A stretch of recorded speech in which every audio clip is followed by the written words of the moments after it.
"Hands up! Filthy hands where I can see 'em!" Officer Calloway roared as his boot exploded through the Avery family's front door. Flashlights cut through the dark, slicing across the narrow hallway as shouts filled the air. "Same kind, every time," he spat, sweeping the house like it was already condemned. His rifle locked onto Ruth Avery, trembling in her nightgown.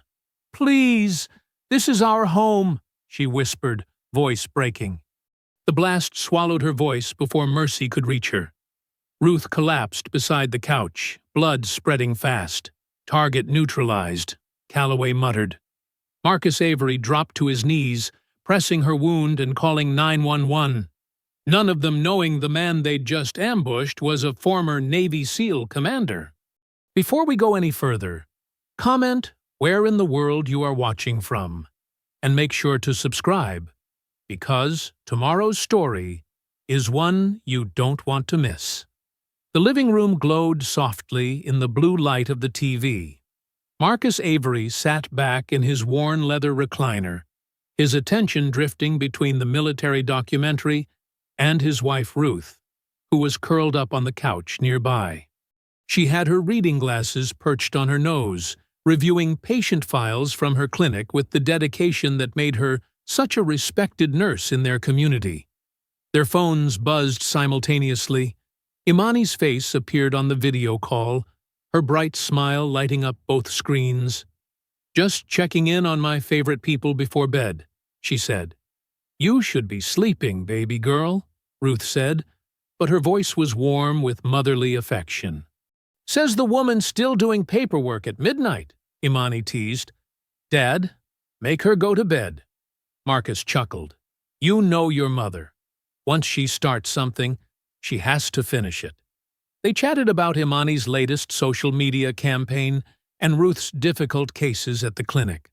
The conversation wrapped up with quiet love yous and promises to meet for Sunday dinner.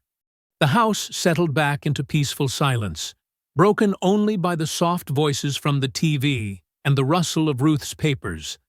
The crash came without warning. The front door exploded inward, wood splinters flying through the air. Before either of them could move, blinding light and deafening bangs filled their kitchen. Marcus's military training kicked in instantly, 20 years of muscle memory taking over. He dropped low, scanning entry points, cataloging threats, his breath controlled and steady despite the chaos. "Police! Don't move!" Multiple voices shouted over each other. Ruth had stood up, her medical reports scattered across the floor. Her hands were raised high, her voice shaking but clear. "We're unarmed! We're... weapon!" The shout came from an officer at the front, Caucasian, early 30s, aggressive stance. His finger was already squeezing the trigger. The gunshot cracked through the air. Ruth's body jerked backward, her reading glasses flying off her face. She crumpled to the kitchen floor, her floral robe spreading out around her like spilled watercolors. Marcus moved with controlled precision, every motion deliberate. "Officer, stand down. I'm applying pressure to a wound." His voice carried the unmistakable command presence of a SEAL commander. He reached for a dish towel, pressing it against the spreading red stain on Ruth's side. With one hand maintaining pressure, he pulled out his phone and dialed 911. The operator's voice crackled through. 911, what's your emergency? This is Marcus Avery at 1242 Maple Grove Lane. I have an officer-involved shooting victim requiring immediate medical attention. My wife has been shot. I am applying pressure to a chest wound. His voice remained steady, professional. I am currently in my kitchen. There are 2 mugs on the counter, 1 knife on the cutting board, 1 dish towel being used for pressure. There are no weapons in this room. Get your hands where we can see them, an officer screamed. Stand up, another demanded. Back away from her. Marcus kept his voice clear, knowing every word was being recorded. I am maintaining pressure on my wife's wound. I cannot comply with contradictory commands. I am unarmed and not resisting. We need immediate medical attention." Minutes stretched like hours. Ruth's breathing grew shallow, her eyes fixed on Marcus's face. He kept talking to her, to the 911 operator, to the officers, maintaining control of the situation through sheer force of will. Finally, sirens wailed in the distance. But when the EMTs arrived, the officers blocked their entry. "I am asserting medical necessity," Marcus stated firmly, his voice carrying legal weight. "You are on record obstructing emergency medical care." The lead paramedic pushed past the hesitating officers. As they loaded Ruth onto the stretcher, Marcus's eyes locked with Officer Calloway, the one who'd fired. Badge number 4471. Young, scared behind his bravado, already reaching for excuses. Marcus memorized every detail of his face, every tremble in his trigger hand, every bead of sweat on his forehead. He said nothing as they wheeled Ruth out, but his silence carried the weight of coming consequences. The emergency lights painted the walls in alternating red and blue. Neighbors gathered on their porches, phones recording. Marcus followed the stretcher out, his hands covered in his wife's blood, his movements still measured and controlled. He could feel Officer Calloway's eyes on him, could sense the growing realization that they'd made a terrible mistake. The ambulance doors closed. Ruth disappeared behind them. Marcus stood in his driveway as the sirens faded into the distance, watching the first hints of dawn creep across the sky and through his shattered doorway. The morning light revealed the full extent of the damage: splintered wood, scattered papers, the blood-stained dish towel on his kitchen floor. His hands were steady, his breathing even. 2 decades of combat training had taught him how to channel fear into focus, pain into purpose. He looked down at Ruth's blood on his fingers, still wet in the growing light. The fluorescent lights of the emergency room buzzed overhead as Marcus sat rigidly in the hard plastic chair outside the trauma bay. His hands were still sticky with Ruth's blood, dark red stains drying in the creases of his palms. Officers Calloway and 2 others from the raid stood awkwardly by the entrance, their eyes darting everywhere but at him. Marcus pulled out his phone, his movements deliberately slow and precise. He opened the voice recorder app, then spoke with the measured calm that had once helped him interrogate war criminals. "Officer Calloway, badge number 4471, he said clearly.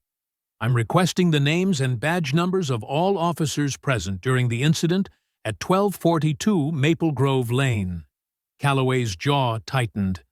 "Sir, you need to— State Law 38.2.14 requires officers to provide identification upon request," Marcus continued, his voice steady. "I am making that request now." The 2 other officers shifted uncomfortably. One of them, younger and visibly nervous, muttered, "Badge 4892, Officer Peterson." "Badge 4517, Officer Martinez." The other added quietly. Calloway's face flushed red. He took 2 aggressive steps toward Marcus, hand resting on his holster. "Listen here." "Officer Calloway," Marcus cut him off, not even bothering to stand. "Your body language suggests you're attempting to intimidate me. Please note that I'm recording this interaction, and your hand is currently on your weapon, despite no threat being present." The younger officers backed away slightly, creating distance between themselves and Calloway. They could sense something in Marcus's composure that their superior officer couldn't or wouldn't acknowledge. "You're interfering with an active investigation," Calloway snapped, but his voice wavered slightly. Marcus kept his phone steady, recording. "Please specify which investigation. The warrant execution at my residence? I'd like to review that warrant now, as is my right under State Law 42.1.7. Before Calloway could respond, a man in a pressed uniform with captain's bars approached quickly. "Mr. Avery, I'm Captain Henry Doyle. Could I speak with you privately?" Marcus stood slowly, his movements controlled. "I'm happy to speak with you, Captain. My phone will continue recording, as is my right under state law." Of course," Doyle interrupted, leading Marcus around the corner to a quiet alcove. His expression was a mixture of concern and calculation.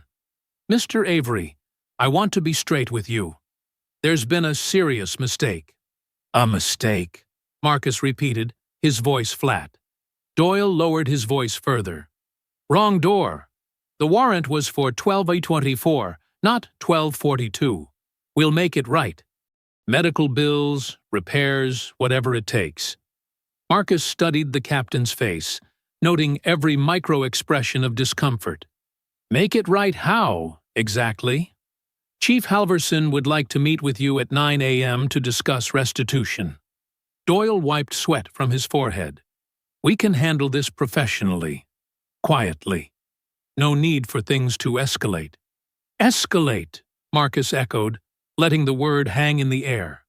"My wife is in surgery because your officers didn't verify an address, because Officer Calloway shot first and thought later. And you're worried about escalation?" "The chief will make this right," Doyle insisted, extending his hand. "You have my word." Marcus looked at the offered hand, a gesture of false peace, a bureaucrat's attempt at damage control. He shook it anyway, feeling the captain's palms slick with nervous sweat. 9 a.m., Marcus confirmed, his grip perhaps a fraction tighter than necessary. The next few hours passed in a blur of medical updates and paperwork.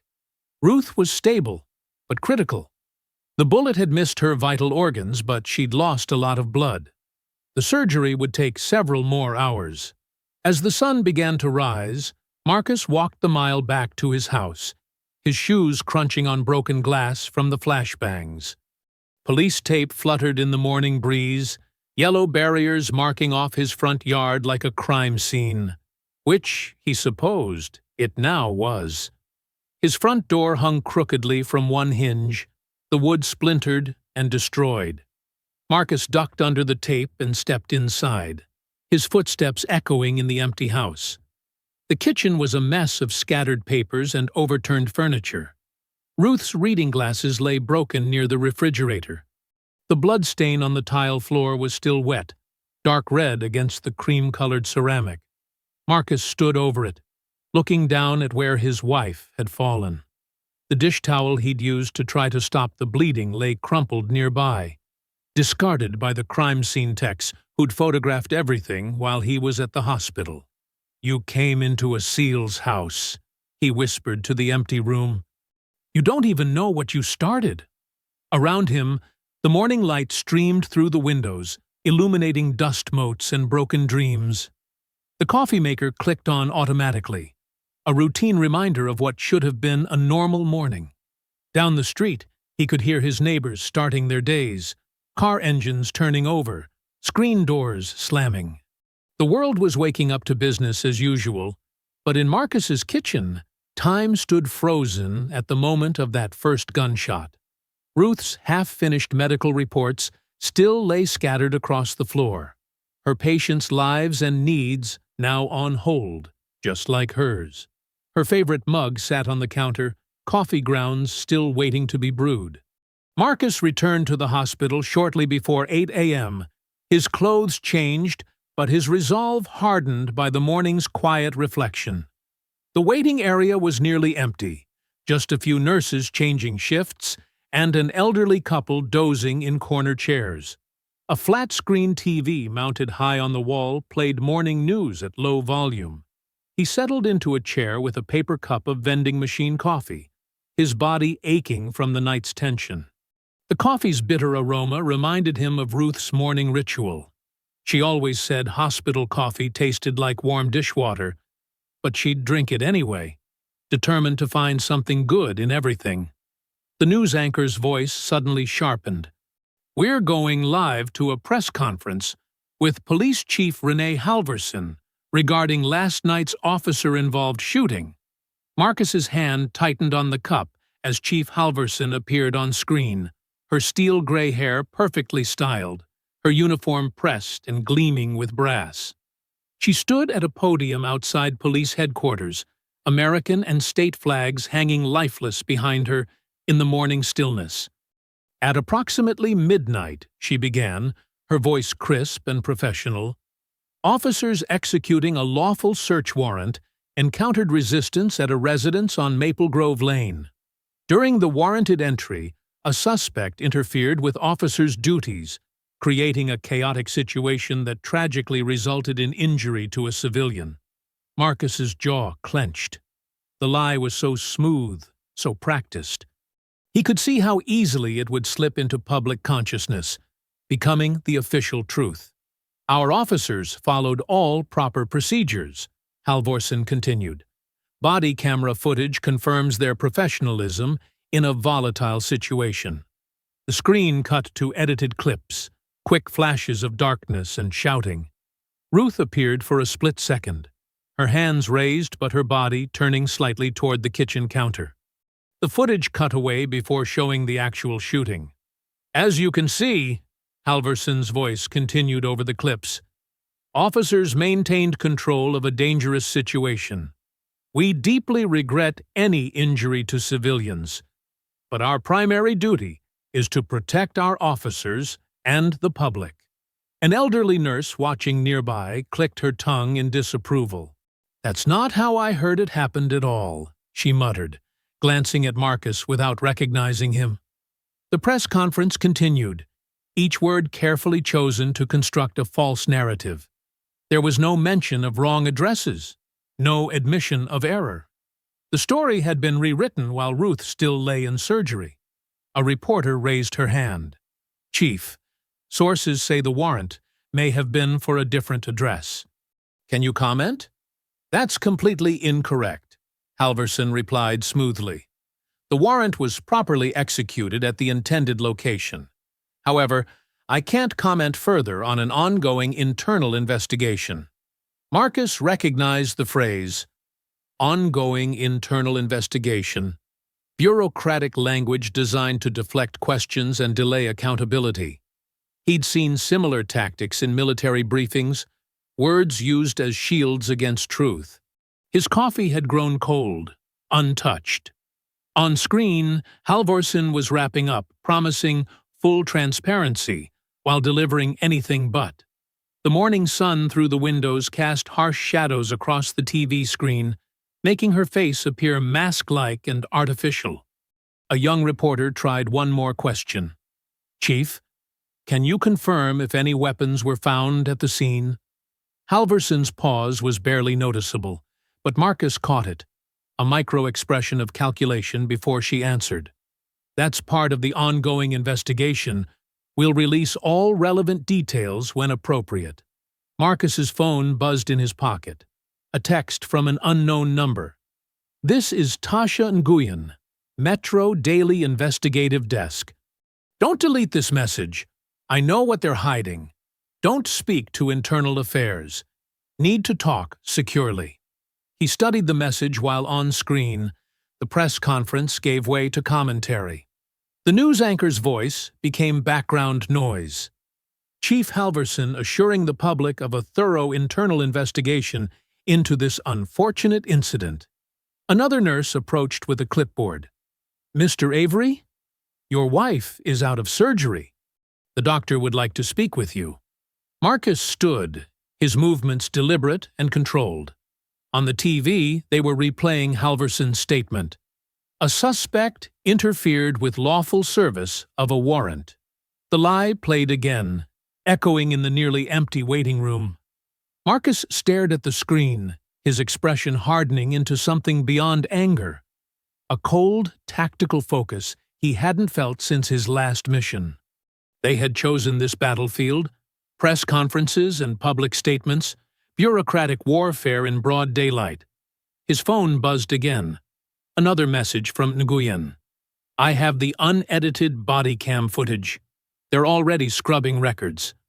The morning sun had fully risen now, flooding the waiting room with harsh clarity. The elderly couple had awakened, watching the news with concerned expressions. The nurse waited patiently with her clipboard, and Marcus stood perfectly still, watching Chief Halverson's face freeze-framed on the screen, her lie captured in high definition. "All right," he said quietly, almost to himself. "They want a war in daylight." The fluorescent lights of the hospital cafeteria cast harsh shadows across empty tables. At 9 p.m., the large room felt hollow, its daytime bustle replaced by the quiet hum of vending machines and the steady drumming of rain against tall windows.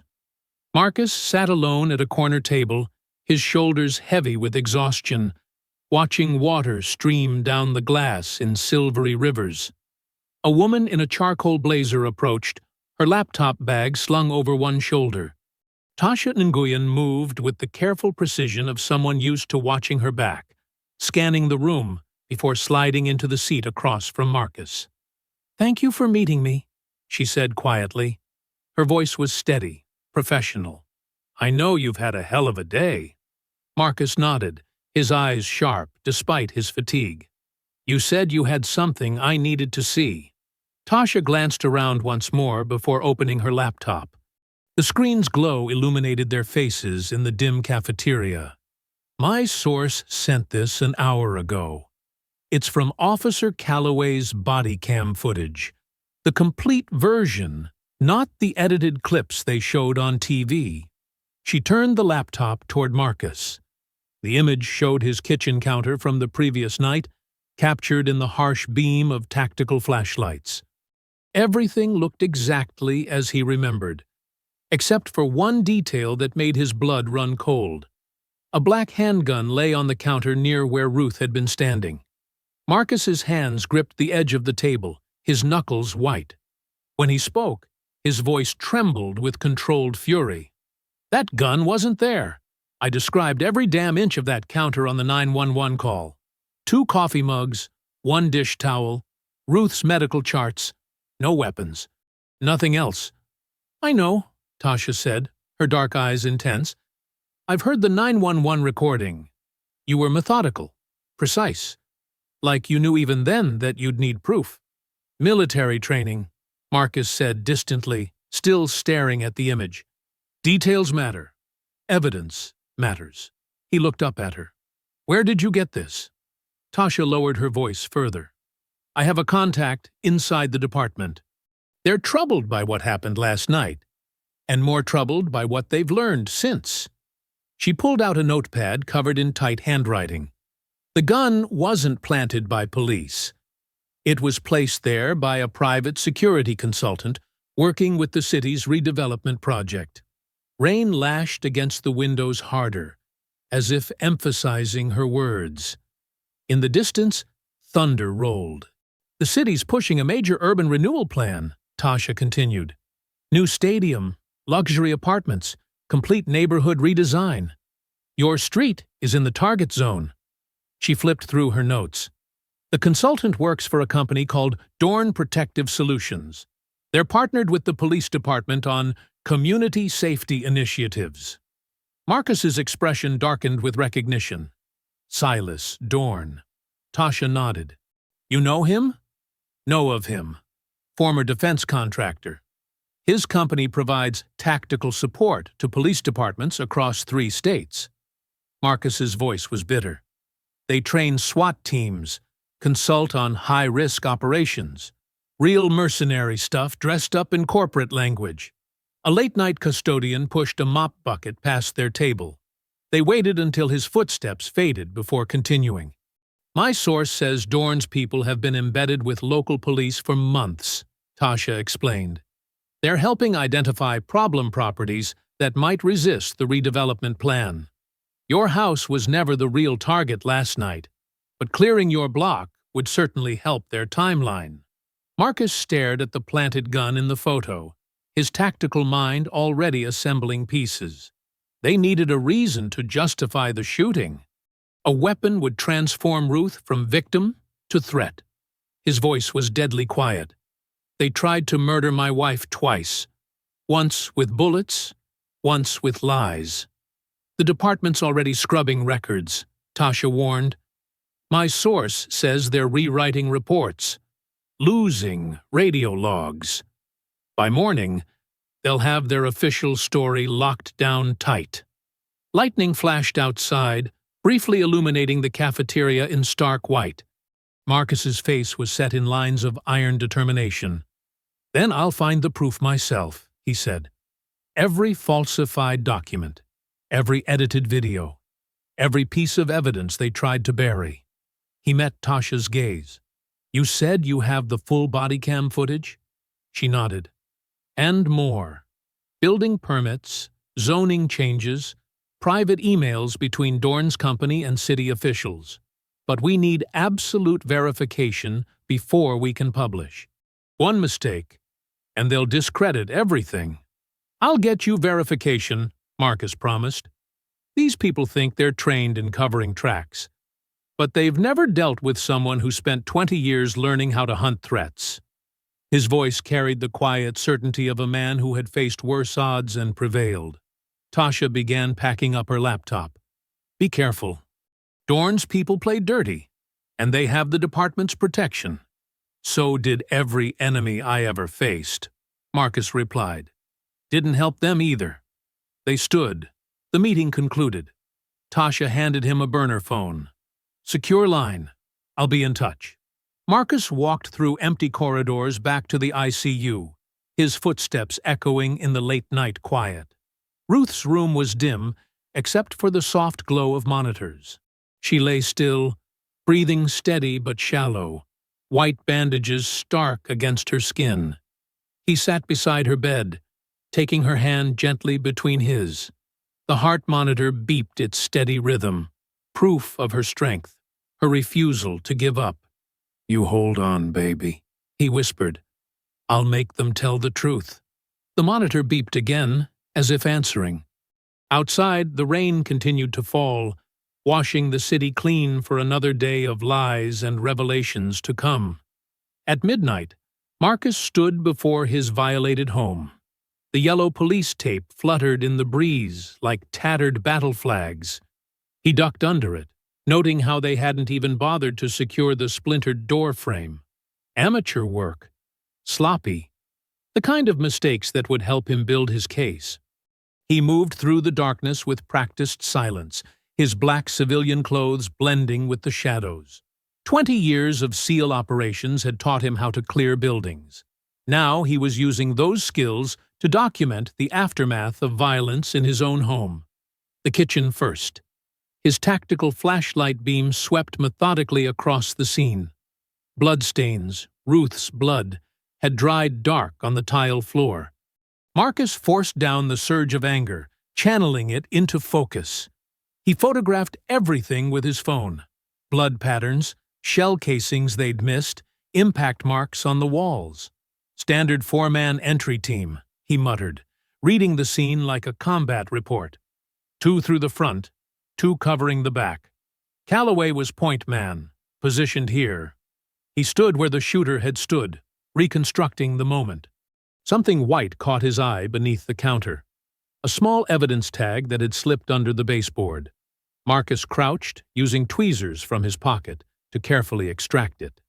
The tag read, "Item number 4, unregistered firearm, black, semi-automatic." "Sloppy work again," he whispered, photographing the tag from multiple angles. "You shouldn't leave your props behind." In the living room, he documented the battering ram damage, the flashbang scorch marks. Every detail was potential evidence. His phone buzzed. A message from Tasha. "Serial number from that planted gun? Run it through this database link. You'll want to see this." Marcus used the secure browser she'd installed, entering the serial number from the evidence tag. The result made his jaw clench. Training Inventory, DPS Tactical Solutions Division. The gun wasn't a confiscated weapon. It was a dummy firearm from Dorn's company's training stock. "Got you," he breathed, saving screenshots. "You didn't even bother using a clean weapon." He moved upstairs, clearing rooms with the same methodical precision he'd used in combat zones. Their bedroom was a chaos of overturned furniture and scattered clothes. On the dresser, Ruth's jewelry box lay open, her treasured hummingbird pin glinting in his flashlight beam. He picked it up gently, remembering how she wore it every Sunday to church. His phone buzzed again. Another message from Tasha. Breaking. Got drone footage of DPS running raid drills 2 blocks over. Last week. Check your email.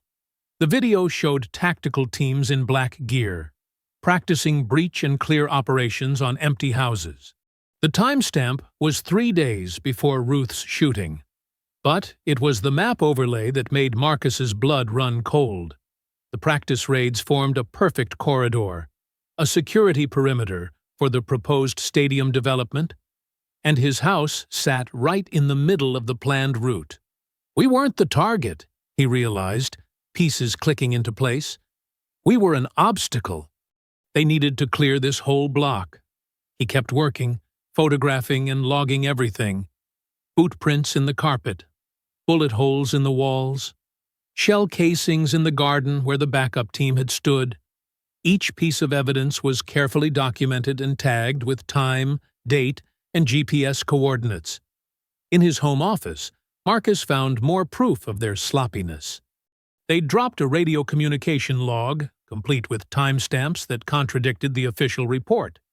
He added it to his growing evidence file. The night wore on. Marcus moved room by room, building his case. His SEAL training had taught him that the best intelligence came from patient, methodical collection. Every detail mattered. Every piece of evidence was a weapon in the fight for truth. At 3 a.m., he had what he needed. Sitting at the kitchen table, still stained with Ruth's blood, Marcus compiled everything into an encrypted file. Photographs, measurements, serial numbers, radio logs, drone footage. He added Tasha's documentation of the DPS training operations and the redevelopment plans. He thought of Ruth in her hospital bed, fighting for her life, because some corporate security firm decided their home was in the way. The anger rose again, but he channeled it into precision, into careful documentation that would stand up in court. Opening his laptop, Marcus composed a brief email to Jerome Watson, a retired civil rights attorney known for taking on police brutality cases. He attached the evidence file and wrote simply, "They shot my wife. I have proof it was planned. Will you help me make them pay?" The reply came within minutes. "Call me in the morning. Don't talk to anyone else." Marcus sat in the darkness of his violated home, at the table where his family had shared thousands of meals. Ruth's blood was still visible on the floor despite their attempts to clean it. Her coffee mug from the night before sat untouched on the counter. "They picked the wrong door," he whispered into the shadows. "And the wrong man." The evidence was gathered. The truth was documented. Now it was time to make them answer for what they'd done. The old church smelled of fresh coffee and lemon-scented wood polish. Morning light filtered through stained glass windows, casting colorful shadows across the worn wooden pews. Marcus sat in the church office, his evidence folder spread across a table that had seen decades of community meetings. Deacon Elijah Brown moved slowly but purposefully, his weathered hands setting down 2 steaming mugs of coffee. At 70, he carried himself with the quiet dignity of someone who'd seen every trick in the system's playbook. "The warrant's clean on the surface," Marcus said, sliding over the paperwork. "But something feels off about the timing." Deacon Brown adjusted his reading glasses, studying the documents. "Sometimes the devil's in the details, son. I've got people who can help us look deeper." He pulled out his phone, fingers moving with surprising speed across the screen. "Give me a minute." Within 30 minutes, 3 people arrived: a retired court clerk, a digital forensics expert, and a civil rights attorney. They gathered around the table, surrounded by the smell of coffee and old hymnals. The forensics expert, a woman with silver-streaked hair, opened her laptop. "Let's look at the metadata first. Every electronic document leaves traces." Marcus watched as she pulled up the warrant PDF. Her fingers flew across the keyboard, digging into layers of digital information most people never saw. "Wait," she said, leaning forward. Look at these timestamps. The group crowded around her screen. The warrant's creation time was listed as 3:21 a.m., 20 minutes after the raid had already begun. That's impossible, Marcus said, his voice tight. They hit our door at 12:03 a.m. I have the 911 call to prove it. The retired clerk adjusted her glasses. The signature certification, it's marked 3:22 a.m., 1 minute after creation. Judge Greer wouldn't sign that fast even if he was sitting at his desk at 3 in the morning. Which he wasn't, the attorney added. I checked his credit card records. He was at the Skyline bar until 2 a.m. Deacon Brown's face darkened. They shot first and papered it up later. Old trick, new technology. Marcus felt his SEAL training kick in, the familiar clarity of identifying a target. We need to talk to the current clerk, the one who processed this warrant. Sarah Martinez, the retired clerk said. She's new, started 6 months ago. Sweet girl, but vulnerable to pressure, Deacon Brown finished. I know where to find her. They located Sarah at a small coffee shop 3 blocks from the courthouse. She was young, maybe mid-20s, with dark circles under her eyes. When Marcus and Deacon Brown sat down at her table, she immediately started shaking. I know why you're here, she whispered, hands trembling around her coffee cup. I've been sick about it since that night. Marcus kept his voice gentle, non-threatening. We just need the truth, Sarah. What happened? Tears welled in her eyes. Judge Greer called me at home. Said it was an emergency. Said I needed to come in and process some urgent paperwork. She wiped her eyes. When I got there, he had the warrant ready. Told me to backdate it. Said it was already done anyway. Just needed the paperwork caught up. He told you to forge a warrant after they'd already raided my home? Sarah nodded, tears falling freely now. He said it was for everyone's protection. That sometimes the paperwork gets delayed, but it's all legal, really. I didn't know someone had been shot. Marcus pulled out his phone, setting it on the table. Would you be willing to record that statement? She stared at the phone, then at Deacon Brown's kind face. They'll fire me. Child, the deacon said softly, some burdens are heavier than losing a job. Truth is one of them. Sarah squared her shoulders and nodded. Marcus pressed record. Her voice shook, but held steady as she detailed everything. The late-night call, Judge Greer's instructions, the timestamps she'd been told to enter. She named everyone present in the judge's chambers that night, including a representative from Dorn Protective Solutions. When she finished, Marcus saved the recording and immediately created copies. One to his secure email, one to the Department of Justice's Civil Rights Division, one to Tasha. Thank you, he told Sarah. You did the right thing.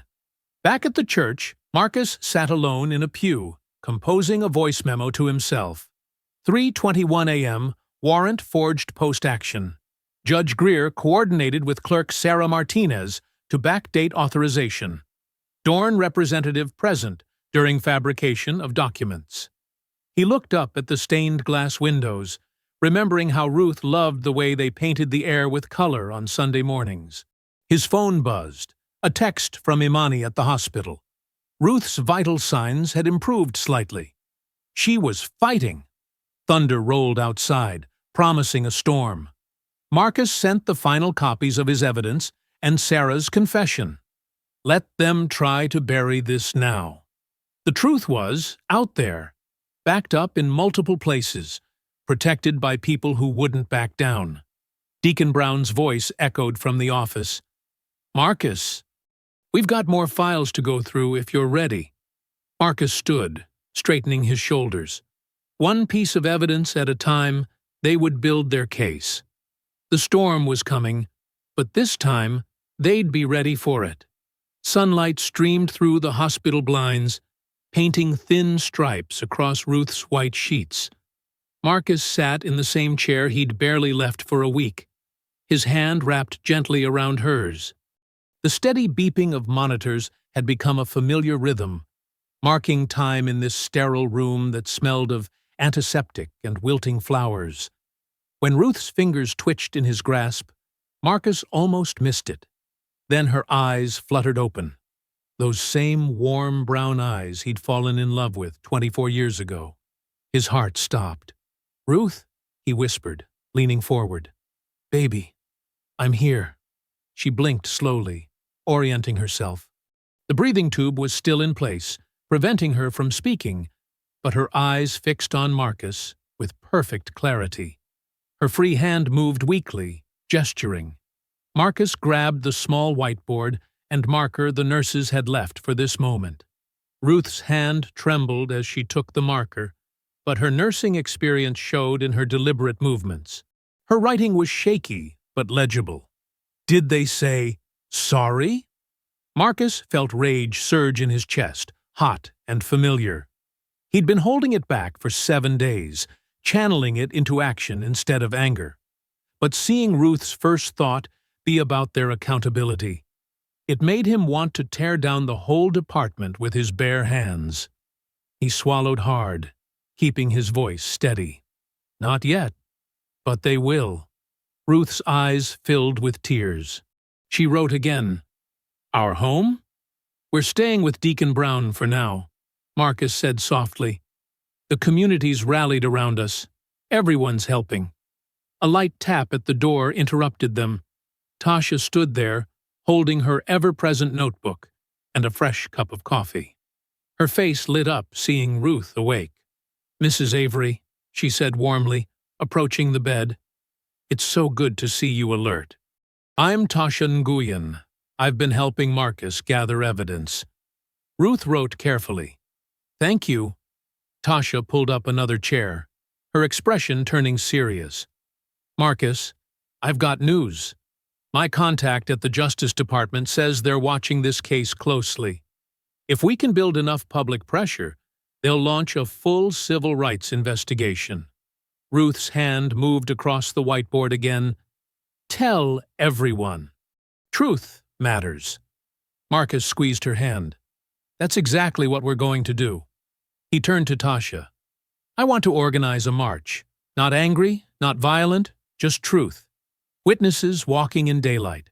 I can help coordinate media coverage," Tasha said, already making notes. "When?" 7 days, Marcus replied. 1 week from the night they shot my wife in our kitchen. We'll walk from the church to City Hall." Ruth wrote again. "Nurses will come." "Yes, they will," Marcus agreed. "And veterans, and teachers, and elders. Everyone who's tired of seeing truth get buried." The door opened again. Imani rushed in, her laptop under one arm. She stopped short, seeing her mother awake, tears springing to her eyes. "Mama!" She hurried to the bedside, carefully hugging Ruth around the tubes and wires. Ruth's face lit up at their daughter's presence. She wrote, "My beautiful girl." Imani wiped her eyes, then opened her laptop. "I've been working on something. A way to keep this story in people's minds." She turned the screen to show them a simple but powerful website design. The header read, "Days since the truth was shot." The page featured a stark counter. 7 days. Below it, a timeline documented every lie, every piece of evidence, every step toward justice. Clean, factual, undeniable. "We need to put faces to this story," Imani continued. "Dad, I want you to record daily updates, short videos, just telling the truth about what happened and what we're finding. No anger, just facts. Let people see who we really are." Marcus nodded slowly. They expected us to be angry, to fight back violently, to fit their narrative. He looked at Ruth. "We'll show them something different." Ruth wrote, "Dignity is power." Over the next week, Marcus recorded his updates from Ruth's hospital room. He spoke directly to the camera, his voice calm and measured. Day 4. We discovered the warrant was forged after the raid. Day 5. Private security contractors were involved in planning this operation. Day 6. Judge Greer signed backdated documents at 3:21 a.m. The videos spread. Imani's website counter kept ticking up. Tasha's articles dug deeper into the corruption. The truth refused to stay buried. On the seventh day, they gathered at Deacon Brown's church. Hundreds of people stood in neat rows, nurses in scrubs, veterans in service caps, elderly church ladies in their Sunday best. Many carried small LED candles, though it was morning. No signs, no shouts, no anger. Just silent witnesses to truth. Marcus helped Ruth's nurse colleagues push her wheelchair to the front of the crowd. She was still weak, but insisted on being present. Someone had pinned her silver hummingbird brooch to her hospital gown. Deacon Brown's voice carried across the assembled crowd. We walk in dignity. We walk in truth. We walk in light. The march began, footsteps echoing on pavement. News cameras followed as the silent procession moved through downtown. Store owners stepped outside. Office workers pressed against windows. Police officers stood awkwardly at intersections, unsure how to respond to this quiet display of power. Marcus walked beside Ruth's wheelchair, one hand on her shoulder. Above them, news helicopters circled, broadcasting the scene across the nation. Hundreds of citizens walking in silent witness, led by a decorated SEAL commander and his injured wife, asking one simple question. When would the truth be honored? 2 days after the march, Marcus stood in City Hall's marble lobby, straightening his tie. The building's classical columns and polished floors spoke of power and permanence, but Marcus knew better. Everything human-built could be dismantled, given enough truth and time. Through the glass doors, camera flashes created a constant strobe effect. News vans lined the street, their satellite dishes reaching toward the overcast sky like metal flowers. The march had forced them to pay attention. Now they couldn't look away. District Attorney Colin Bristow descended the main staircase, each step measured and camera-ready. His charcoal suit probably cost more than most people's monthly rent, and his silver hair was expertly styled to project authority without aggression. A politician's uniform. Commander Avery, Bristow called out, extending his hand. Thank you for coming. Shall we speak in my office? Marcus shook the offered hand firmly but briefly. Let's keep it professional, Mr. Bristow. The DA's office matched its occupant. Expensive wood paneling, carefully chosen art, law degrees in gilded frames. Bristow gestured to a leather chair, then settled behind his massive desk. I want you to know, Bristow began, folding his hands, that I take these allegations very seriously. What happened to your wife was tragic. And, save the script, Marcus interrupted quietly. You've had 8 days to take this seriously. Instead, you've helped bury evidence. Bristow's practiced smile flickered. That's quite an accusation, Commander. I hope you understand the importance of handling sensitive investigations through proper channels. Proper channels? Marcus leaned forward. Like falsifying warrant timestamps? Like planting evidence? Like editing body cam footage? These are complex situations that require careful... No. Marcus's voice remained level, but it filled the room. This is very simple. Your office is helping cover up an attempted murder because it involves Silas Dorn's money and the chief's ambitions. Bristow's friendly mask slipped further. Commander, I strongly suggest you stop making these public accusations. They could be considered inflammatory. The truth often is. Think about your family, Bristow pressed. Your wife needs peace to recover. Your daughter's career is just beginning. Why damage their futures with all this spectacle? Marcus stood slowly, towering over the desk. Are you threatening my family, Mr. Bristow? Of course not. The DA raised his hands defensively. I'm trying to help you understand the delicacy of... There's nothing delicate about what happened in my kitchen. Nothing delicate about forged documents or planted guns, and nothing delicate about what happens next. Marcus turned and walked to the door. Behind him, Bristow's voice hardened. "Commander Avery, if you continue releasing privileged information, there will be consequences." Marcus paused in the doorway. "There already are consequences. You're just not used to them applying to you." He walked out past the cameras, ignoring their questions. His phone buzzed. Tasha's number. "Marcus," her voice was urgent, "they're moving against you. The DA just filed obstruction charges, claiming you delayed medical treatment during the raid. They're calling it interference with emergency services." Marcus kept walking, his stride steady. "They're desperate. It gets worse. Someone leaked your old SEAL reprimand, the one about excessive force in that hostage rescue. They're spinning it as a pattern of instability." A bitter laugh escaped him. "That reprimand came because I refused to leave a civilian behind during an evacuation. Guess they left that part out. What do you want to do?" Marcus checked his watch. "Meet me at the courthouse in 1 hour. Bring cameras." The sun was setting when Marcus arrived at the courthouse steps. The news crews were already there, along with dozens of community members holding candles. Deacon Brown stood at the front, his weathered face serene. Marcus approached slowly, hands visible at his sides. Police officers shifted nervously, hands on their weapons. "Marcus Avery!" an officer called out. "We have a warrant for your arrest." Marcus stopped at the bottom of the steps. The candles cast dancing shadows across the stone facade.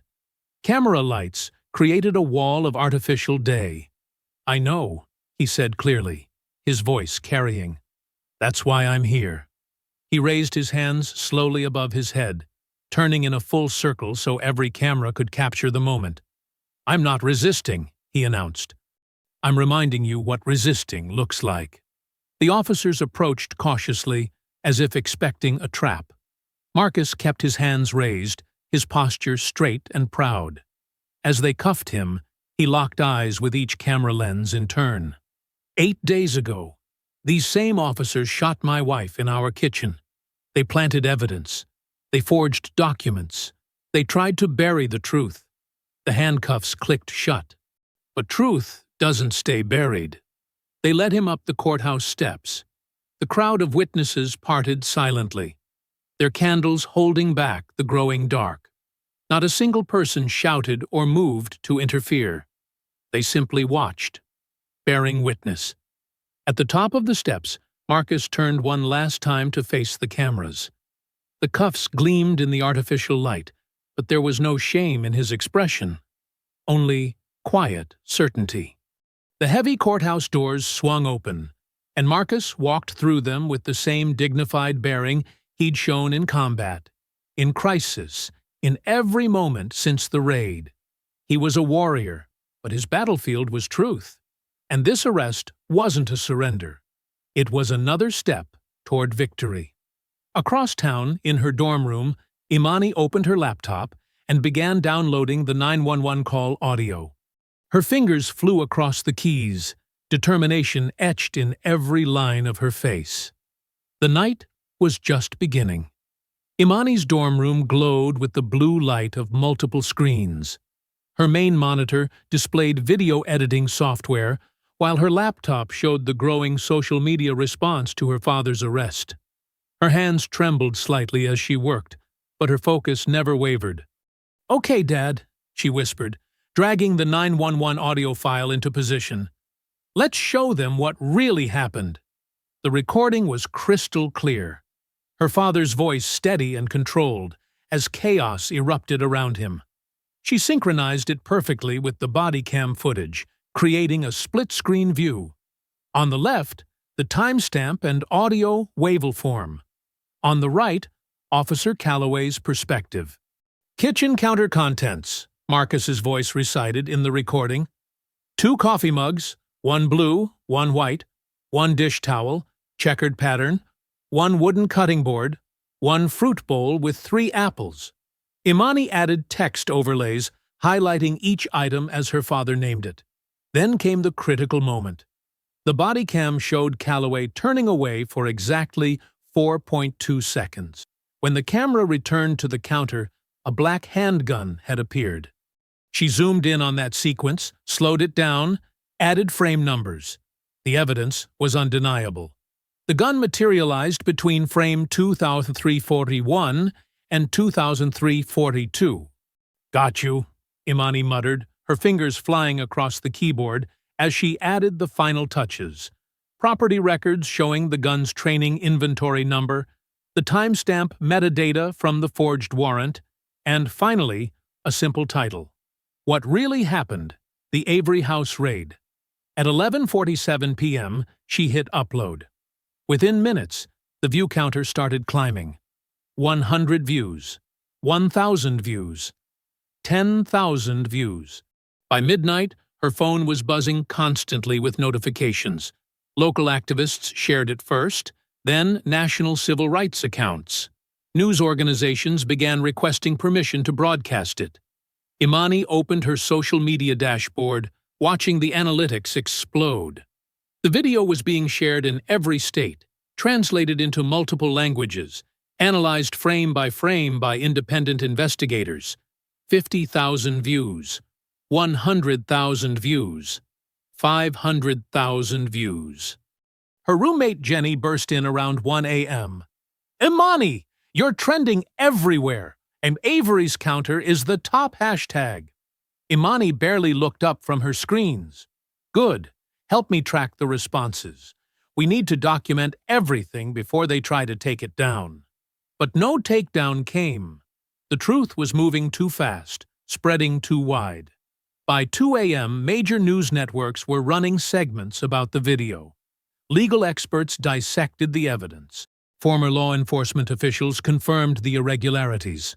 1 million views, 2 million views, 3 million views. Dawn was breaking when Tasha called. "Imani, you've done it. The video cracked everything wide open. And I've got something to add. Phone records." Imani sat up straighter.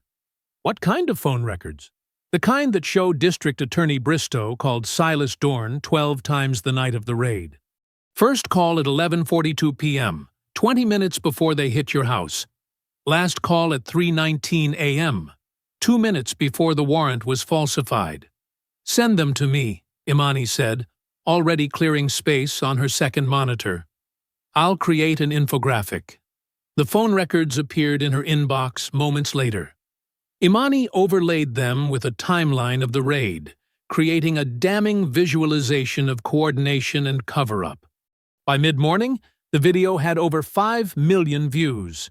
Justice for Avery's was trending globally. The family's legal defense fund had received over $200,000 in donations from supporters worldwide. Local news crews stationed themselves outside the police headquarters, the courthouse, and the DA's office.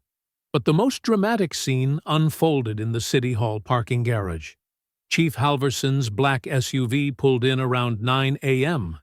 As soon as she stepped out, reporters swarmed her from every direction, microphones thrust forward like accusing fingers.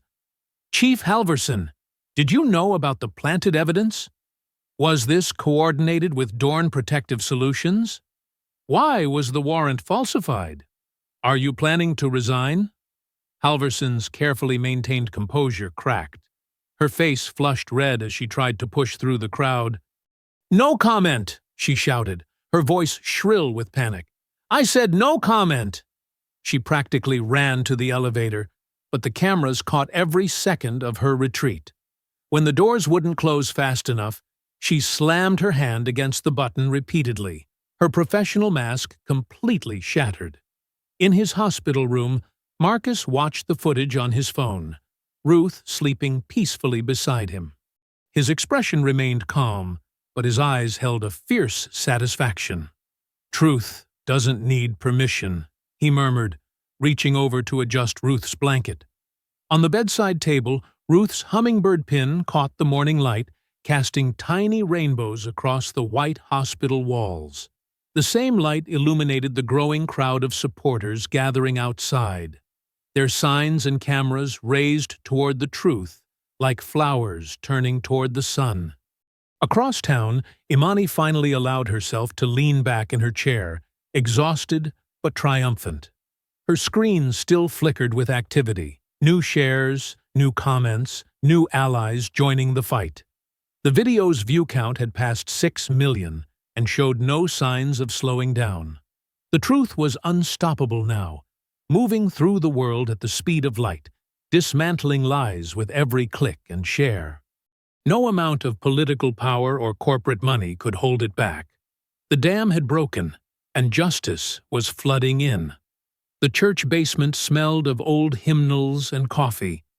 Marcus sat in the shadows, watching Officer Miguel Alvarez pace between the folding chairs.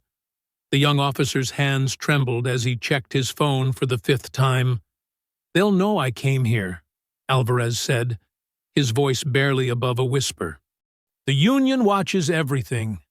Marcus remained still, his posture relaxed but alert. "Sit down, Miguel. You're making me dizzy."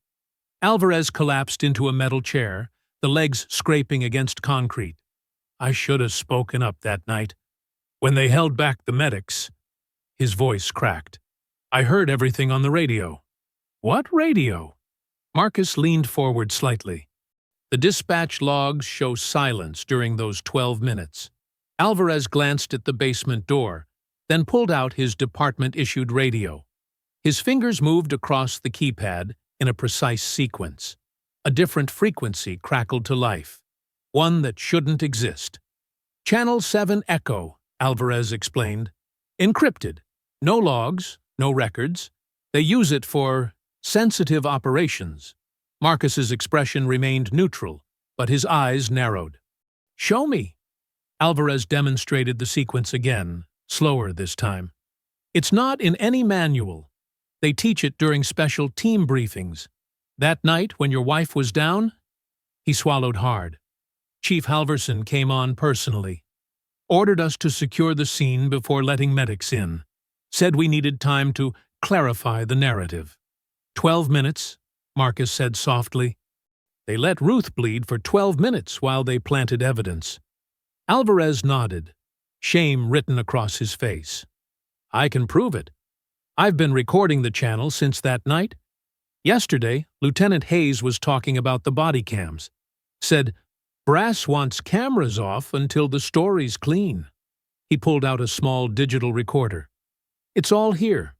Marcus studied the young officer. "Why now, Miguel?" "Because I became a cop to help people," Alvarez said, his voice stronger. "Not to watch them die for property developers. My father was a beat cop for 30 years. He taught me that the badge means protecting people, not power." He set the recorder on the table between them. "I'll wear a wire. Get you more proof." Marcus picked up the recorder, his movements deliberate. "They'll destroy you for this." "They're already destroying themselves," Alvarez replied. "At least this way, I can look my father in the eye again." Over the next hour, they planned the operation. Alvarez would wear a concealed microphone during the next command staff meeting. Marcus gave him a secure phone and showed him how to encrypt the transmissions. "If anything feels wrong," Marcus instructed, "you say the word coffee in any sentence. I'll have extract teams ready." Alvarez nodded, memorizing the protocols. His hands had stopped shaking. The next morning, Alvarez walked into headquarters wearing the wire. Marcus monitored from a van 3 blocks away, recording every word. For 2 hours, nothing significant happened. Then Chief Halverson called an emergency meeting. "The Avery situation is contained." Her voice came through clearly. "D.A. Bristow has the warrant situation handled. Judge Greer is on board." "What about the gun discrepancy?" someone asked. "Property records have been adjusted." Another voice, Lieutenant Hayes. "Inventory numbers won't match the original logs anymore." Marcus's jaw tightened as he listened. Every word was another nail in their coffin. Alvarez spoke up, his voice steady. "And the radio traffic from that night?" "What radio traffic?" Halverson snapped. "Channel 7 Echo is clean." Always has been. The meeting continued, each minute bringing more damning evidence. But just as Alvarez was preparing to leave, a new voice cut through the transmission. "Chief, we have a problem. IT flagged unauthorized access to the encrypted channels." The audio erupted with movement. "Lock down the building," Halverson ordered. "Nobody leaves until we find the leak." "Coffee sounds good right now," Alvarez said clearly into the mic. "I need some coffee." Marcus was already moving, but it was too late. The transmission cut off abruptly. An hour later, breaking news alerts lit up Marcus's phone.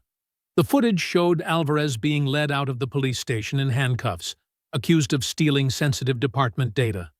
Chief Halverson stood at a podium, painting him as a traitor who had compromised officer safety. Marcus watched from Ruth's hospital room, his hand clenched around her small hummingbird pin.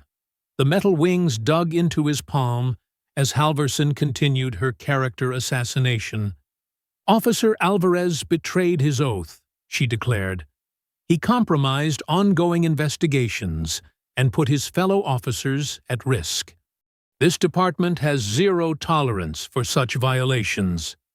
The camera panned to Alvarez in the back of a patrol car. His face was bruised, but his expression remained defiant. He looked directly into the lens, and for a moment, Marcus saw his father's pride reflected there. Ruth stirred in her hospital bed. "They hurt him," she whispered, her voice still weak, "because he told the truth." Marcus gently placed the hummingbird pin back on her nightstand. "Yes, but his truth is safe with us now, and they can't take that back." Outside, reporters clamored for statements. Inside, machines beeped steadily, marking time like a metronome. Marcus sat in the gathering darkness, the recorded evidence from Alvarez secure in multiple locations, waiting for the right moment to strike back against those who thought they could bury the truth along with their badges. The orange flames reached toward the night sky, consuming the Avery home with frightening speed. Marcus stood barefoot on his front lawn, the grass cool and damp between his toes. The fire's glow painted his face in shifting shadows as he watched 30 years of memories turn to ash. Firefighters swarmed the property, their shouts mixing with the crackle of burning wood and the howl of sirens. The water pressure from their hoses seemed weak, barely reaching the second floor, where Ruth's home office used to be. "Mr. Avery?" A firefighter approached, his face streaked with soot. He held something small and metallic in his gloved hand. "You need to see this." Marcus took the object, immediately recognizing the weight and shape. A police union challenge coin, its edges blackened. The firefighter pointed toward the street. "Found it jammed in the hydrant cap. Had to waste precious minutes getting it loose." He shook his head. "Never seen anything like it. Someone wanted this fire to burn hot and long." Marcus turned the coin over in his palm, feeling the raised lettering, "Brotherhood above all." The irony wasn't lost on him. He pocketed the coin just as tires screeched on the street behind him. "Dad!" Imani's voice cut through the chaos. She sprinted across the lawn, Ruth following more slowly, supported by a nurse from the hospital. Marcus caught his daughter in a tight embrace, feeling her shoulders shake with silent sobs. "The photos," Imani whispered. "All our pictures." "We're alive," Marcus said firmly, reaching out to pull Ruth into their embrace. "Everything else is just things." Ruth's hospital gown was visible under her hastily donned coat. She shouldn't have left the hospital, but Marcus understood why she had to come. This was their home, where they'd raised their daughter, where they'd built their life. Now it was being consumed by flames born of hatred and fear. "Your mother's quilts," Ruth said softly, watching as the roof began to cave in. "All those stories. Gone." Marcus held them both closer, his military training warring with his human heart. He wanted to rage, to hunt down every officer who had a hand in this. Instead, he remained still. anchoring his family as their world burned. Deacon Elijah Brown's ancient Buick pulled up to the curb. The old man emerged slowly, his face grave in the firelight. He made his way across the lawn, stopping beside the family. "The Lord tests the righteous," he said, his deep voice carrying over the sound of splintering wood. "But don't forget, he also hates the wicked." Marcus nodded, understanding the deeper meaning. This wasn't just destruction. It was desperation. They were running, scared. "You've been fighting the evidence war," Deacon Brown continued, watching as another section of roof collapsed. "Collecting proof, building your case. But evidence alone won't change hearts." "What are you suggesting?" Marcus asked, though he already knew. "It's time for the truth war," Brown replied. "Public. Undeniable. Make them face what they've done in the light of day." Imani pulled back from her father's embrace, wiping her eyes. "A public forum? Like the civil rights tribunals in the 60s? "The people's deposition," Marcus said, the idea taking shape. "Every official, every officer, every suit who had a hand in this, we invite them all. Press, citizens, everyone." Ruth squeezed his hand. "They won't come." "They will," Marcus said, his voice hardening. "Because if they don't, their absence will speak louder than any testimony." The fire was dying now, more smoke than flame. The firefighters moved methodically, ensuring no hot spots remained. Marcus watched as pieces of their life floated down in the spray. Fragments of photos, bits of books, ashes of memories. "The old city auditorium," Deacon Brown suggested. "It's neutral ground, big enough for crowds. Good acoustics." "I'll handle social media," Imani said, already pulling out her phone. "We can live stream it, have people submit questions in real time." Marcus looked at Ruth, seeking her approval. She nodded slowly. "Make them see us," she said. "All of us they've hurt." The rest of the night passed in a blur of insurance forms and police reports. Marcus insisted on filing one, watching the responding officers squirm as they documented the Union coin. By dawn, the fire was out, leaving only a skeletal frame where their home had stood. Marcus drove Ruth back to the hospital, making sure she was comfortable before heading to the old city auditorium. The building stood like a granite sentinel in the early morning light, its columns casting long shadows across the steps. Inside, the air smelled of dust and history. Marcus began setting up chairs himself, arranging them in a semicircle facing the stage. Each scrape of metal on wood echoed through the empty space. He positioned a single chair in the center, facing the others, the seat of truth.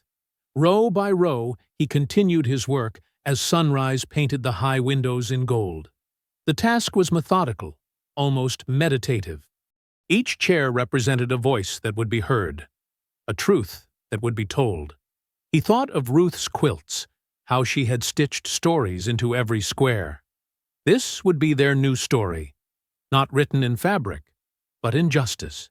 The sound of his footsteps echoed as he walked the aisles, checking sightlines and spacing.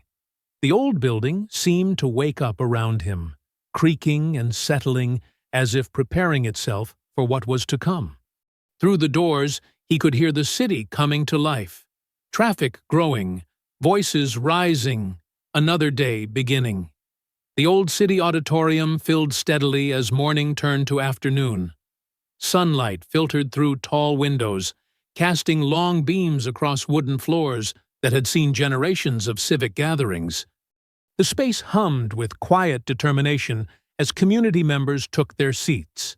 Elderly church ladies in their Sunday best, off-duty nurses still wearing their scrubs, veterans with ramrod-straight postures, and families clutching handmade signs.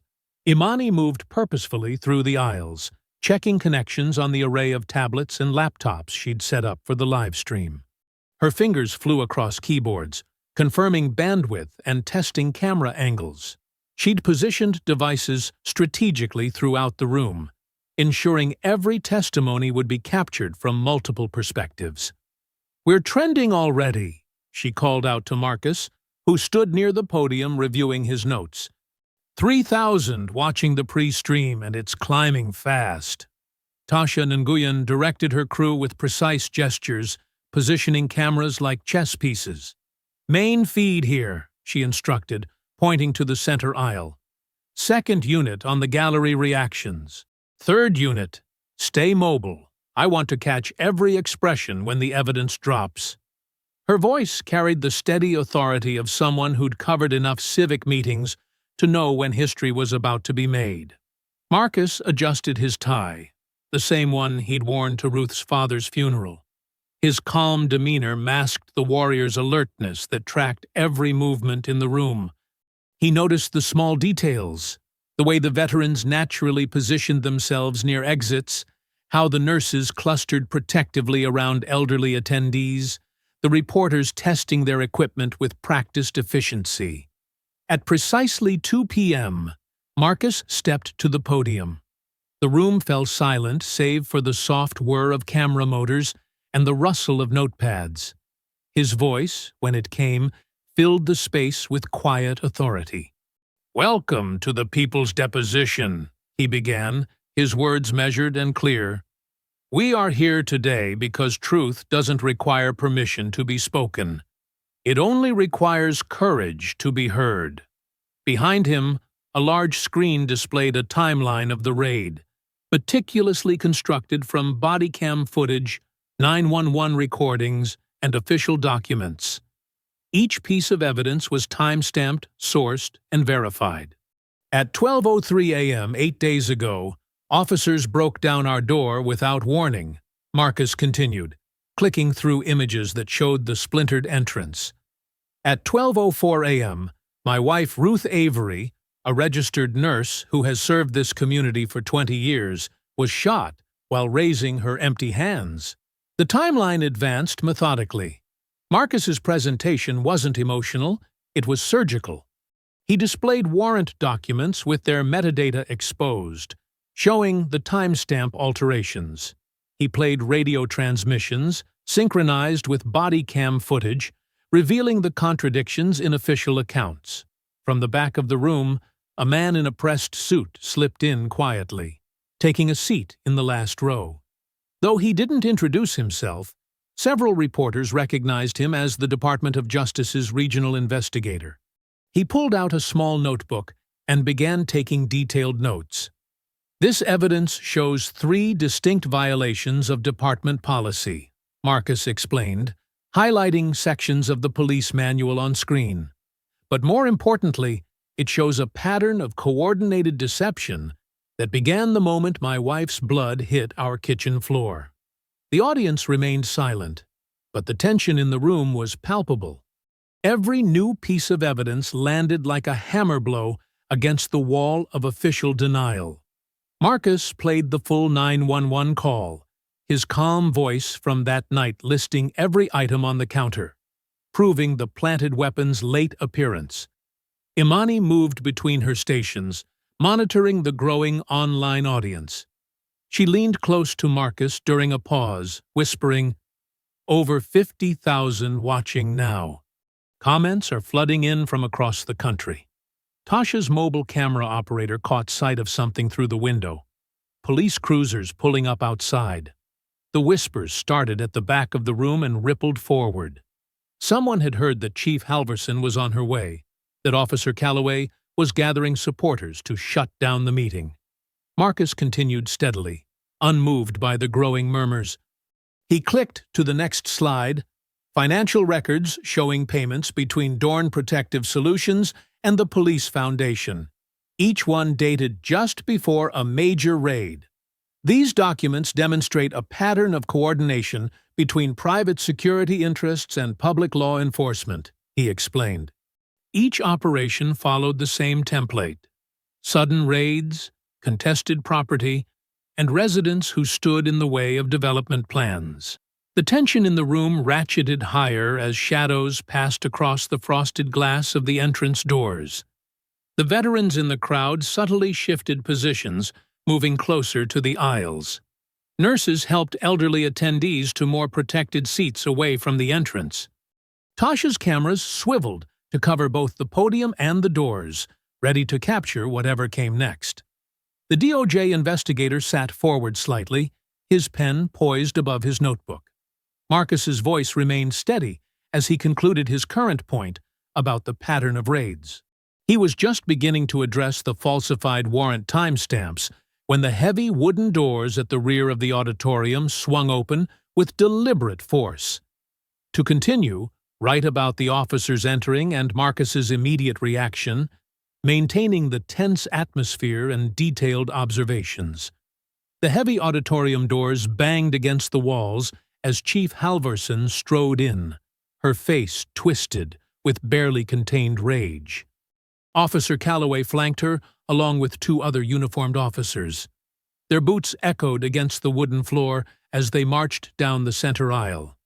"This unauthorized broadcast ends now!" Halverson's voice cracked with authority. "You have no permit for this gathering." The cameras swiveled, capturing every moment. Tasha's mobile crew positioned themselves strategically, ensuring multiple angles of what was unfolding. Phones throughout the audience lifted to record, creating a forest of glowing screens.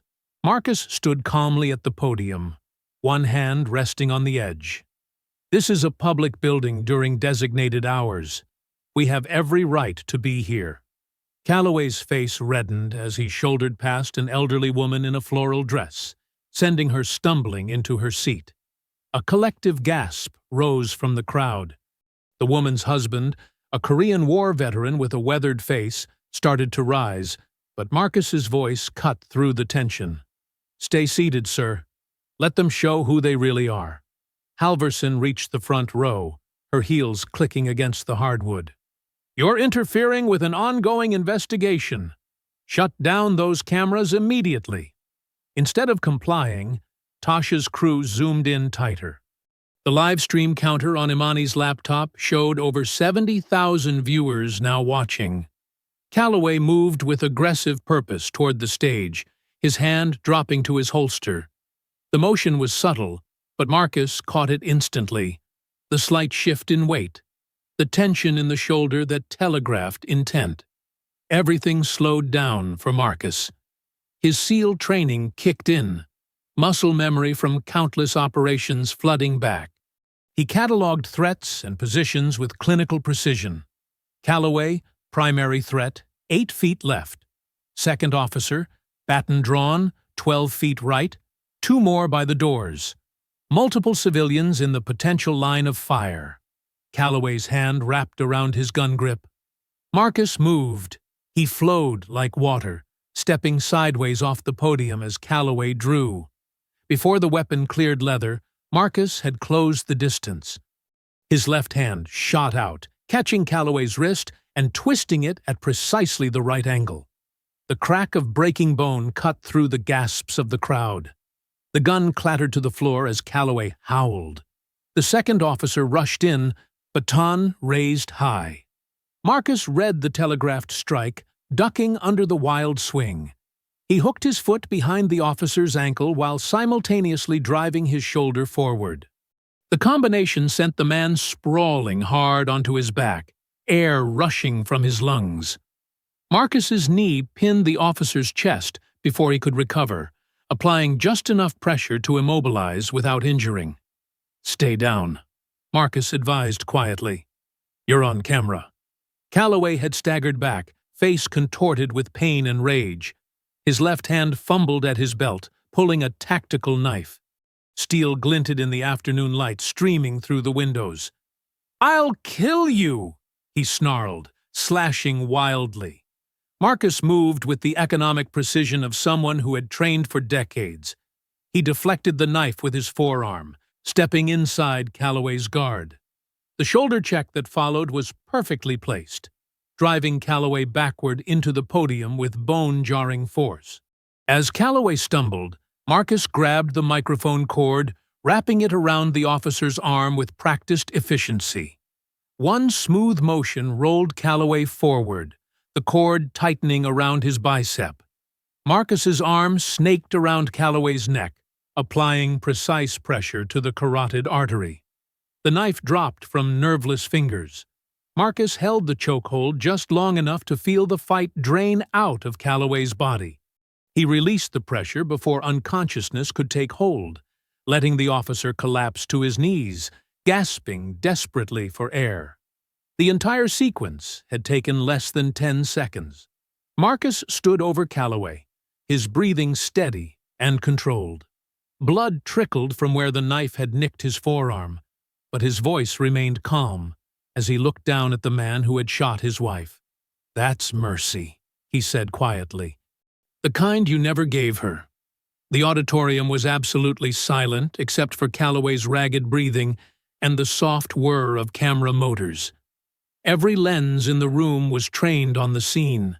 Marcus standing straight and composed, hands speckled with his own blood, while Calloway knelt before him, the microphone cord still wrapped around his arm like a symbol of his public humiliation. Chief Halverson stood frozen, her face a mask of shock and fury. The two officers by the door had drawn their weapons but held their distance, unwilling to risk shooting into a crowd of civilians with dozens of cameras recording. The elderly woman Calloway had shoved now stood proudly, her phone held high to capture every moment. The Korean War veteran beside her nodded slowly, approval clear in his weathered features. Tasha's main camera pushed in close, capturing Marcus's expression.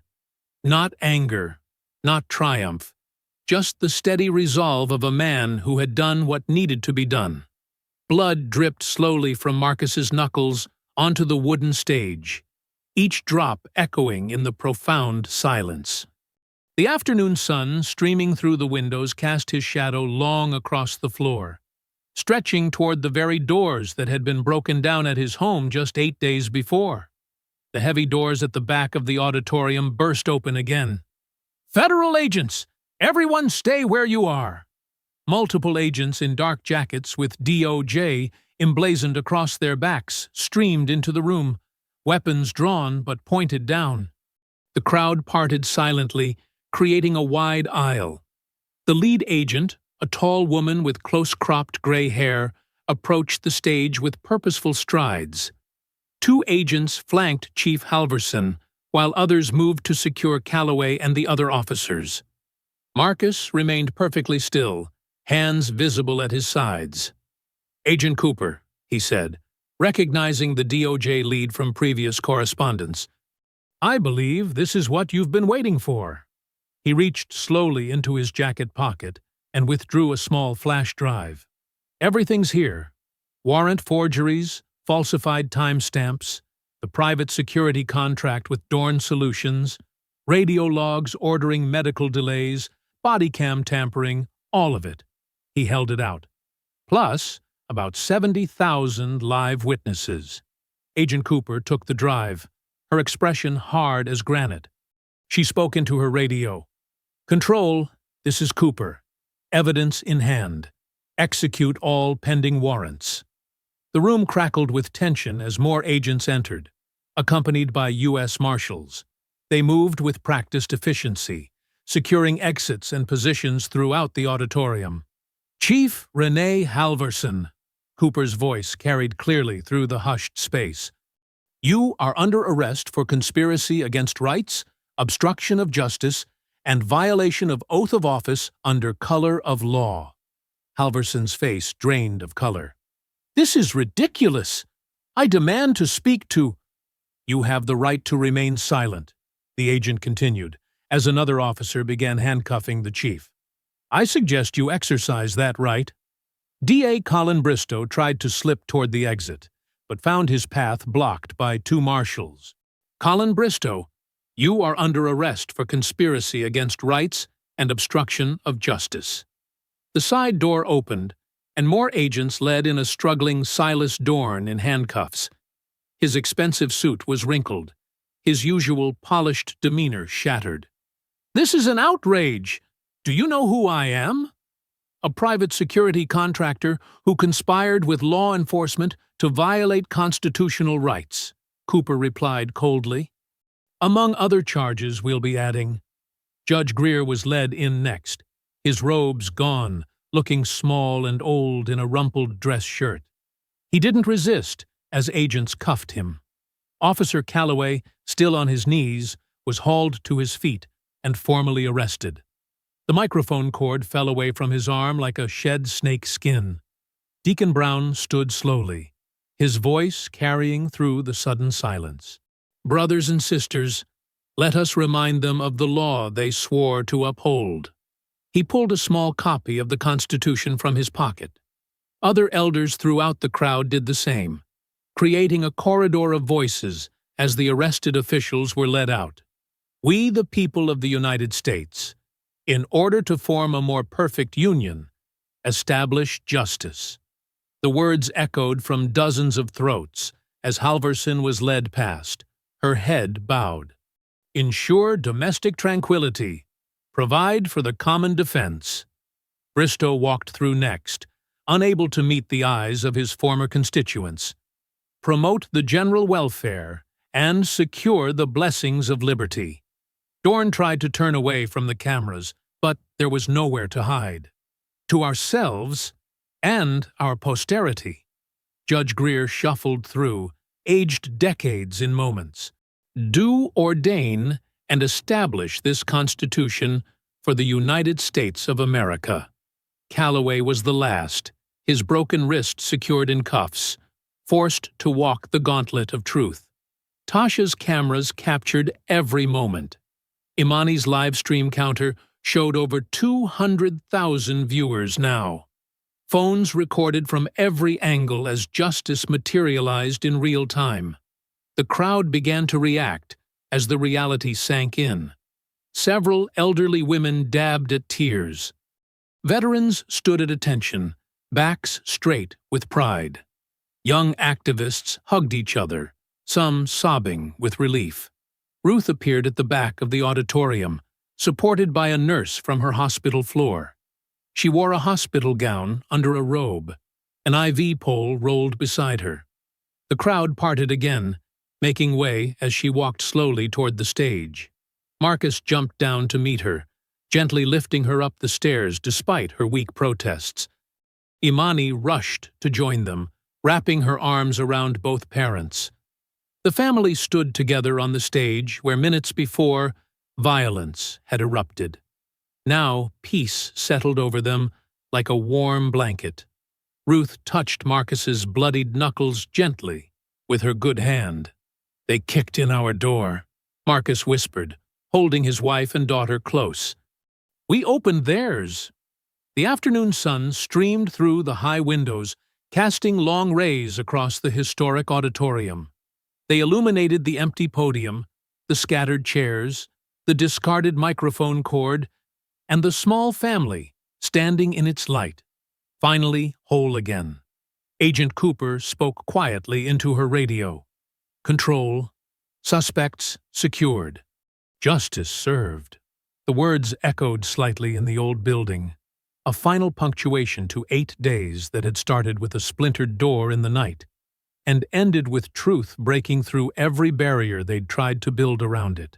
6 months later, the morning sun painted warm streaks across the freshly painted walls of the Ruth Avery Community Care Center. Where charred remains once marked tragedy, a new 2-story building stood proud, its modern design softened by community touches, flower boxes, comfort benches, and a soaring hummingbird mural that wrapped around the corner. Marcus stood on the front steps, adjusting his tie. The crowd gathering for the opening ceremony reflected the neighborhood's heart. Elderly church members in their Sunday best, veterans wearing service pins, nurses from Ruth's old hospital, and families pushing strollers or helping grandparents find seats. Tasha Nguyen moved through the crowd with her camera crew, capturing the moment for her documentary. She paused to interview an elderly woman who'd been at the people's deposition. That day changed everything, the woman said, clutching her purse. Showed us what real courage looks like. Ruth emerged from the center's main entrance, leaning slightly on a cane but standing tall. Her navy dress matched the building's trim, and on her collar, the restored hummingbird pin caught the morning light. The crowd's chatter softened as she made her way to the podium. The new mayor, elected after the previous administration's collapse, approached the microphone. Her voice carried across the gathering. Today, we don't just open a building. We mark a new chapter in our city's story. She held up a thick document. With these reforms, we ensure no other family faces what the Averys endured. She began listing the changes. Complete ban on no-knock warrants. Civilian Oversight Board with full camera access. Union contract reforms requiring accountability for misconduct. Required community service hours for all officers. She paused, looking at Ruth.